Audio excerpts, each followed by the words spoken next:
கிறிஸ்துவில் மிகவும் பிரியமானவர்களே, உங்கள் யாவருக்கும் இயேசு கிறிஸ்துவின் நாமத்தினால் வாழ்த்துதலை தெரிவித்துக் கொள்கிறேன். இன்று நாம் ஒரு முக்கியமான கடமையைப் பற்றி பேசப் போகிறோம்.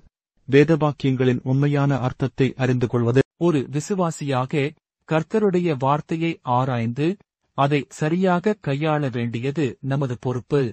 2 தீமோத்தேயு 2:15 நீ தேவனுக்கு முன்பாக உத்தமனாயிருக்கவும், வேதத்தைப் பிழையின்றி உபதேசிக்கவும் தகுதியுள்ளவனாயிருக்கவும், சத்திய வசனத்தை திருத்தமாய் பகுத்து வழங்கும்படி ஜாக்கிரதையாயிரு என்று பவுல் தீமோத்தேயுவுக்கு அறிவுறுத்துகிறார். ஆனால் வேத வாக்கியங்களை ஆராய்வது எளிதான காரியமல்ல. மேலோட்டமாக புரிந்து கொண்டால் தவறான முடிவுகளுக்கு இட்டுச் செல்லலாம். ஆகவே இன்று வேதவாக்கியங்களின் உண்மையான அர்த்தத்தைக் கண்டறிய 3 முக்கிய வழிமுறைகளைப் பார்ப்போம். ஜெபத்தோடு தொடங்குதல், நிதானித்து அறிதல் மற்றும் வேதவல்லுநர்களின் விளக்கங்களைக் கற்றல்.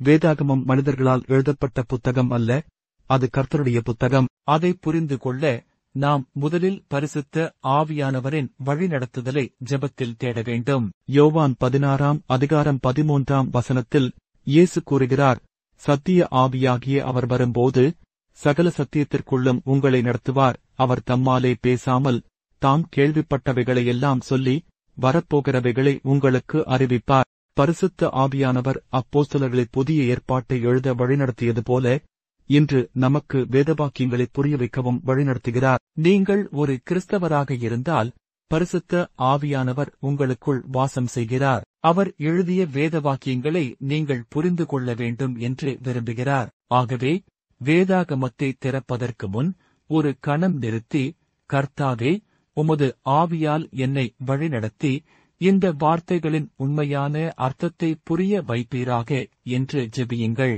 ஜெபமின்றி வேதாகமத்தை படிப்பது வழிகாட்டி இல்லாமல் பயணம் செய்வதைப் போன்றது. ஆகவே முதலில் ஜெபத்தோடு தொடங்குங்கள். வேத வாக்கியங்களை புரிந்து கொள்ள ஒரு வசனத்தை மட்டும் தனியாக எடுத்து அதன் அர்த்தத்தை முடிவு செய்யக்கூடாது. அந்த வசனத்தைச் சுற்றியுள்ள வசனங்கள், அத்தியாயங்கள் மற்றும் அது எழுதப்பட்ட பின்னணியை நிதானமாக ஆராய வேண்டும். 2 தீமோத்தேயு 3:16 வேதவாக்கியங்களெல்லாம் தேவ ஆவியினால் அருளப்பட்டிருக்கிறது என்று கூறப்படுகிறது. மேலும் 2 பேதுரு 1:21 எந்த தீர்க்கதரிசனமும் மனுஷருடைய சித்தத்தினால் உண்டாகவில்லை, தேவனுடைய மனுஷர் பரிசுத்த ஆவியினால் பந்தப்படுத்தப்பட்டு தேவனால் பேசினார்கள் என்று விளக்கப்படுகிறது. இந்த வேதவாக்கியங்கள் மனிதர்கள் மூலம் எழுதப்பட்டவை என்றாலும் அவர்களுக்கு ஒரு குறிப்பிட்ட நோக்கமும் கருப்பொருளும் இருந்தது. உதாரணமாக, ஒரு வேத புத்தகத்தை படிக்கும்போது இதை யார் எழுதினார்கள், யாருக்கு எழுதினார்கள், எப்போது எழுதப்பட்டது, எந்த சூழ்நிலையில் எழுதப்பட்டது என்று கேள்விகள் கேளுங்கள். ஒரு வசனத்தை தனியாக எடுத்து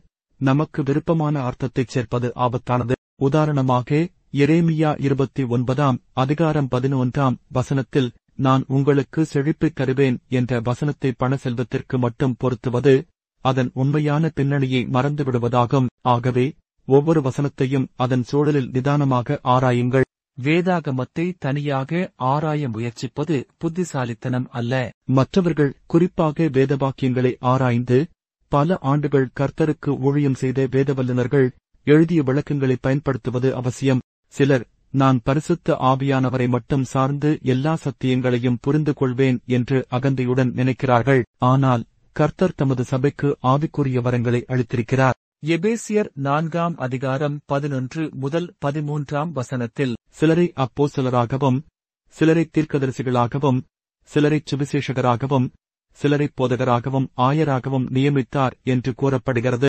இந்த போதகர்கள் வேதவாக்கியங்களை சரியாக புரிந்து அதற்கு கீழ்ப்படிய உதவுகிறார்கள். மேலும் 1 கொரிந்தியர் 12:28 கர்த்தர் போதிக்கிறவர்களை சபையில் நியமித்ததாக கூறப்படுகிறது. ஆகவே மற்ற விசுவாசிகளோடு சேர்ந்து வேதத்தை ஆராய்வது புத்திசாலித்தனமானது. ஒருவருக்கொருவர் உதவியாக இருந்து கர்த்தருடைய வார்த்தையின் சத்தியத்தை பயிற்சி செய்யுங்கள். உங்கள் சபையில் உள்ள ஆயர்கள், வேத ஆசிரியர்கள் அல்லது நம்பகமான வேத விளக்க புத்தகங்களை பயன்படுத்துங்கள். இது உங்களை தவறான விளக்கங்களிலிருந்து காக்கும். அன்பான சகோதர சகோதரிகளே, வேதவாக்கியங்களை சரியாக அறிந்து கொள்வது ஒரு விசுவாசியின் வாழ்க்கையில் மிக முக்கியமான கடமை. இதற்கு ஜெபம், நிதானமான ஆராய்ச்சி மற்றும் வேதவல்லுநர்களின் உதவி தேவை. இன்று நீங்கள் ஒரு முடிவு எடுங்கள். நான் கர்த்தருடைய வார்த்தையை மேலோட்டமாக படிக்க மாட்டேன். பரிசுத்த ஆவியானவரின் வழிநடத்துதலோடு அதன் உண்மையான அர்த்தத்தை ஆராய்வேன். நம்முடைய இந்த பயணத்தில் கர்த்தர் நம்மை வழிநடத்துவார் என்று நம்புவோம். இப்போது ஒரு கணம் ஜெபிப்போம். அன்பான பரலோக பிதாவே, உமது வார்த்தையை சரியாக புரிந்து கொள்ள எங்களுக்கு உதவி செய்யும். உமது பரிசுத்த ஆவியால் எங்களை வழிநடத்தி உண்மையை அறிய வைப்பீராக. வேத வாக்கியங்களை ஆராய்ந்து அதற்கு கீழ்ப்படிய எங்களுக்கு ஞானத்தையும் வலிமையையும் தாரும். இயேசுவின் நாமத்தில் ஜெபிக்கிறோம். ஆமென்.